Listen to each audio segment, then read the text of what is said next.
Saya tidak menyarankan kamu yang nonton video ini bagi Anda yang baperan. Terus terang kenapa? Karena video ini memang ditujukan tidak untuk semua orang.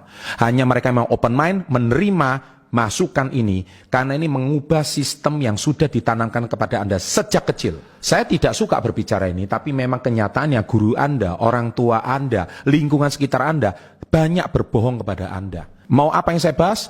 Tonton sampai selesai.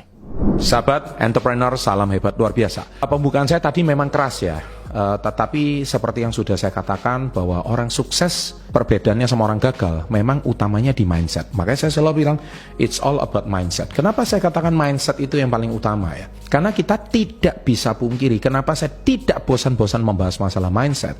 Karena hari ini kita harus tahu kenapa orang bisa menjadi orang terkaya. Kita nggak usah bicara orang terkaya di dunia, levelnya udah terlalu jauh. Orang terkaya di kota kalian aja deh. Itu pasti mereka itu cara berpikirnya beda dengan masyarakat rata-rata. Kita lihat resto atau depot yang rame di kota kalian. Itu pasti mindsetnya beda dan dari rata-rata. Mereka kalau diwawancara, apa rahasianya restonya bisa rame? Kan banyak orang mau curi dong ilmunya seperti apa. Dia bilang, ya ini sebetulnya karena rezeki dari Allah, ya kan. Yang penting saya kalau jatah sekian habis. Nah itu menurut saya bukan tips. Itu menurut saya adalah jawaban aman kayaknya politisi gitu. Jadi mereka lebih memikirkan perut sendiri daripada membocorkan rahasia dapur mereka sama orang lain. Tapi poin yang saya utamakan di sini, sebenarnya saya ngerti rahasia mereka itu apa. Poin yang saya mau sampaikan di sini adalah cara berpikir mereka pasti berbeda dengan kamu yang orang di bawah rata-rata. Dari mana saja perbedaan cara berpikir itu? Mari kita bahas ya. Perbedaan cara berpikir itu dari yang pertama adalah komitmen. Selamat bagi Anda yang masih bertahan. Termasuk Anda sudah subscribe channel Success Before 30 sejak 12 tahun yang lalu, 2013. Sekarang kita akan bongkar tuntas cara berpikir kalian. Yang pertama adalah saya bertanggung jawab penuh atas hidup saya. Hidup saya ini betul saat ini pemerintah mungkin ya sedang bekerja, anggota DPR sudah bekerja, tetapi kamu dipecat hari ini itu bukan cuma salah dari sistem, tapi ada yang salah dengan cara berpikirmu.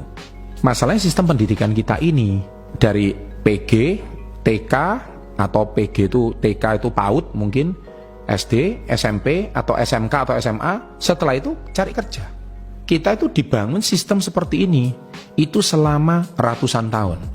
Dan sistem seperti ini itu sudah ditanamkan di zaman pendidikan Belanda, sehingga kalian diajak untuk follow the system ya. Ketika follow the system ya jadinya kalian hari ini terlalu mengandalkan ijazah untuk kamu cari kerja, dan akhirnya kita tahu bahwa saat ini mengandalkan ijazah saja untuk cari kerja itu sudah tidak pernah cukup ya, tidak pernah akan cukup, apalagi yang nggak punya ijazah gitu.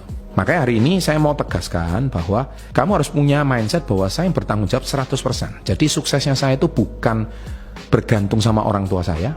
Suksesnya saya juga bukan bergantung pada pasangan saya. Suksesnya saya ini juga bukan bergantung dari kebijakan pemerintah. Tapi suksesnya saya ini bertanggung 100% tanggung jawab saya sendiri. Contoh saya berangkat dari mahasiswa. Saya pernah kena badai, orang tua saya pernah bangkrut, terus saya mau nyalakan siapa? Orang tua. Saya mau nyalakan siapa? Partner orang tua saya menipu usaha mama saya. Bisa aja saya menyalahkan. Tapi ketika saya merenung, saya berhenti, saya terus menyalahkan. Ternyata itu tidak menjadi sebuah solusi. Justru skill menyalahkan saya yang semakin hebat. Justru skill saya yang komplainnya semakin hebat. Akhirnya saya baru sadar, ternyata saya harus bertanggung jawab sama diri saya sendiri.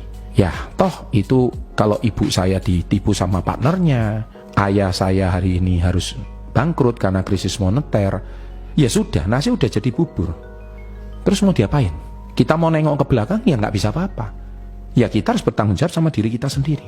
Akhirnya saya merintis usaha saya yang pertama sampai hari ini.